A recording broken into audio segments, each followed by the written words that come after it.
Chapter 15. The British Navy in the West Indies. During the 17th and 18th centuries, the West Indian islands often changed hands, for whenever there was war between the European powers, the rival navies sent fleets to the West Indies, hoping to capture some of the enemy's islands and injure their trade. The British Navy had to fight hard to guard the islands, which were so important to British commerce. Many of Britain's greatest admirals have played a part in West Indian history. In this book, we shall read about three of them. First, there was Admiral Benbow. He was sent out in 1701 to defend the British islands against the French. He heard that a great French fleet had arrived off Martinique, probably intending to attack Barbados, but later he received news that the French ships had sailed for Portobello. Benbow set off in pursuit. His flagship, the Breda, overtook the French admiral's flagship, attacked and boarded her 3 times. Then a shot shattered Benbow's right leg and he was taken below. As soon as the wounds were dressed, he ordered his men to carry him back to his quarterdeck, where he sat propped up in a chair and directed the attack. Unfortunately, his captains were less brave. They deserted him, and at last Benbow was forced to give up the chase and return to Jamaica. Even the French admiral was filled with admiration for Benbow's bravery and endurance and sent him a letter in which he said, "As for those cowardly captains who deserted you, hang them up, for they deserve it." When Benbow reached Port Royal, his leg had to be amputated. He was weakened by grief, shock, and fever, and he died a few weeks later. His tomb is in the Kingston Parish Church. His captains were tried and hanged. Although Benbow lost the battle and his life, he saved Barbados and the Leewards from attack, and in the end, Britain was victorious in the war. Another great name in West Indian history is that of Admiral Rodney. He had already held command of the Navy in the West Indies, but it was in the Battle of the Saints that he saved the British islands. At this time, 1782, the American colonies were fighting against Britain to win their independence. France and Spain joined the colonies against Britain, and many West Indian islands changed hands. France had captured Dominica, St. Vincent, and Grenada. The British had taken St. Lucia.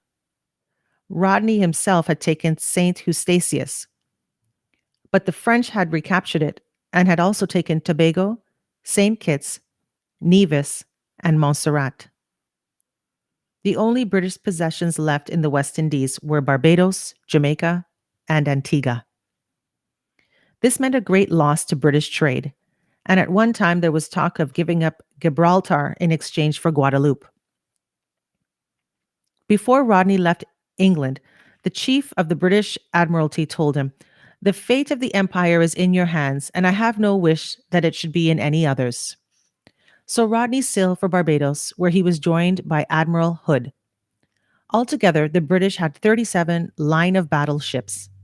These ships carried 70 to 100 guns and maneuvered to fight in a line, pouring broadsides on the enemy. Meanwhile, a French fleet was awaiting the arrival of a Spanish fleet. Then, with 50 ships and 20,000 troops, they were to attack Jamaica together. Rodney's task was to prevent the French fleet of 34 ships being joined by the Spaniards. When Rodney received news that the French ships had left Martinique and were making for Saint-Domingue, he gave orders to his fleet to weigh anchor and pursue the enemy. The next morning, they sighted the enemy off Dominica. Those were the days of sailing ships. The wind dropped, and it seemed as though the French could not be overtaken and would reach Saint-Domingue. In the French fleet, there was a very unlucky ship, the Zélé. Twice this vessel collided with other ships and caused delay. This delay gave Rodney his chance. The French fleet could not escape action. In the fight which followed, Rodney saw a gap in the line of the French ships. He at once ordered the captain of his ship, the Formidable, to dash for the gap. Six other British ships followed, and the French line was cut in two, neither part being able to help the other. This was the first time in a naval battle that a commander had succeeded in breaking the enemy's line. Once through the gap, the English ships turned about and the French found themselves between two fires. They fought bravely and did not surrender until the evening. 5 of the French ships were captured and 1 was sunk. The rest of the battered fleet made off and managed to reach Martinique. The British gave chase until night fell. Admiral Hood was eager to continue the pursuit at dawn, but Rodney refused to do so and sailed for Jamaica. That island had been preparing to withstand an attack, and when Rodney arrived, they gave him a great welcome. He returned to England soon afterwards and was given a pension of 2,000 lira a year. The people of Jamaica later erected a fine statue at Spanish Town in his honor. When the American War ended in 1783, Britain had lost her American colonies. But thanks to Rodney's victory, France had to return to her Grenada and the Grenadines, St. Vincent, Dominica, St. Kitts, Nevis, and Montserrat, while Britain in her turn gave back St. Lucia and Tobago. These became British again in 1814 after the defeat of Napoleon. Nelson, the famous British admiral, served in the West Indies. In 1779, he was for a time in command of Fort Charles at Port Royal in Jamaica.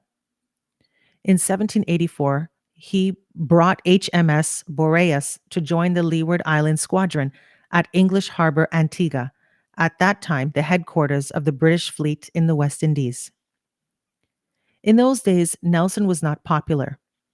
He was only 25, in ill health and unhappy, and often on bad terms with the governor and the islanders. He was too strict in carrying out certain government orders about seizing unregistered shipping. The merchants and planters had been allowed too much freedom and disliked being interfered with by this young naval officer. At Nevis, Nelson met a young widow, Mrs. Frances Nesbitt, whom he married in the spring of 1787. 3 months later, he sailed out of English Harbor to take the Boreas back to England. By 1805, Nelson had won great fame for his victories and was now Lord Nelson. At that time, Napoleon, who had now become Emperor of the French, was preparing to attack England. Nelson was on guard in the Mediterranean, but the French and Spanish fleets had managed to escape and set sail for the West Indies, obeying orders from Napoleon. This was Napoleon's plan to draw Nelson away from European waters and leave the way clear for the combined fleets to return, sweep up the Channel, and guard French convoys of troops ready to cross and invade England. When Nelson found the enemy fleets had sailed westward, he thought they were going to attack Jamaica and other islands. He set off in pursuit and reached Barbados on his flagship, the Victory, with 9 other ships. He hoped to be joined by Admiral Cochrane, commander-in-chief in the West Indies, with 6 more ships. Cochrane came, but with only 1 ship. He had left the others to guard Jamaica. The same evening, another ship arrived. So Nelson had 12 ships, and he expected the enemy would have twice that number. Nelson sailed from island to island, Grenada, St. Vincent, St. Lucia, and reached Dominica to hear that he had missed the French fleet by 5 days. While at Dominica, he received news that the French had been seen off Guadeloupe, and fearing they were going to attack Antigua, he hastened there. But nothing had been seen of the French. And then Nelson guessed that the West Indies had been merely a meeting place. The French were on their way back to Europe.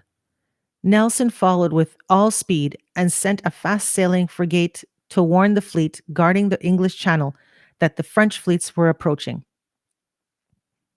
Nelson's speedy arrival in the West Indies had upset Napoleon's plans. The French had been forced to leave the Caribbean. Once again, the British islands were saved, and also 200 sugar ships.